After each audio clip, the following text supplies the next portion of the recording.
ఆర్థిక రంగంలో దేశానికి ఆయన మార్గదర్శి, భవిష్యత్ తరాలకు ఆదర్శప్రాయమైన నాయకుడు డాక్టర్ మన్మోహన్ సింగ్ గారు ఆధునిక భారతదేశాన్ని ప్రపంచ స్థాయిలో మేటి దేశంగా నిలబెట్టేందుకు ఆయన చూపిన దార్శనికత, ఆయన చేసిన కృషిని అందరూ గుర్తించుకోవాలి, భావితరాలు స్మరించుకోవాలి.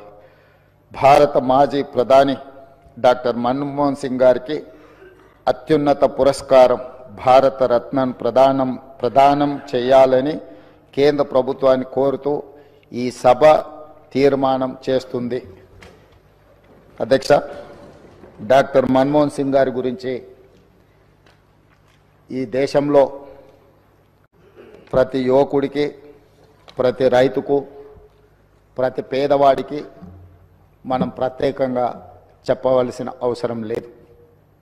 ఎందుకు అంటే ఈ దేశంలో ఎల్పిజి లిబరలైజేషన్, ప్రైవేటైజేషన్, గ్లోబలైజేషన్ సరళీకృత ఆర్థిక విధానాలను తీసుకొచ్చి ప్రపంచంతోనే పోటీ పడే విధంగా మన భారతదేశాన్ని తీర్చిదిద్దడంలో మన తెలంగాణ బిడ్డ పివి నరసింహారావు గారు ప్రధానమంత్రిగా ఉన్నప్పుడు ఆర్థిక మంత్రిగా వారు వేసిన పునాదులు ఈరోజు భారతదేశం ప్రపంచ దేశాలతో పోటీ పడడానికి పూర్తి స్థాయిలో మనం పోటీ పడుతున్నాము అని అంటే ఆనాడు డాక్టర్ మన్మోహన్ సింగ్ గారు తీసుకున్న నిర్ణయాలు. అదేవిధంగా అధ్యక్ష, ఈరోజు ప్రపంచమే గర్వించదగ్గ ఆర్థికవేత్త, ఈ ఆర్థికవేత్త ఈ దేశం కోల్పోవడం అనేది మనకు తీరని లోటు. ఈ లోటు వారి కుటుంబానికే కాదు, యావత్ దేశానికి, ప్రపంచానికే ఒక గొప్ప తత్వవేత్త, ఆర్థికవేత్త, గొప్ప నాయకుడిని కోల్పోవడం జరిగింది.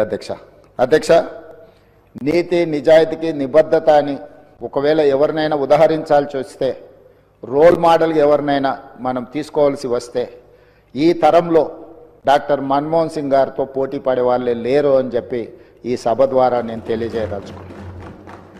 చాలామంది వారు మౌనంగా ఉంటారనో, మౌనముని అని, యాక్సిడెంటల్ ప్రైమ్ మినిస్టర్ అని రకరకాలుగా మీడియాలో కానీ విమర్శకులు విమర్శించిన వారు ఎప్పుడు కూడా వారి సహనాన్ని కోల్పోకుండా పనినే ధ్యాసగా, పని చేయడమే తన జీవిత లక్ష్యంగా ఈ దేశ ప్రజలను ఆర్థికంగా, సామాజికంగా బలోపేతం చేయడం, వాళ్ళ కోసమే తన జీవితాన్ని అంకితం చేసిన గొప్ప మహనీయుడు డాక్టర్ మన్మోహన్ సింగ్ గారు.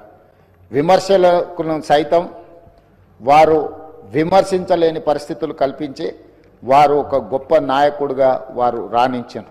ఈ తరం ఎవరినైనా ఆర్థిక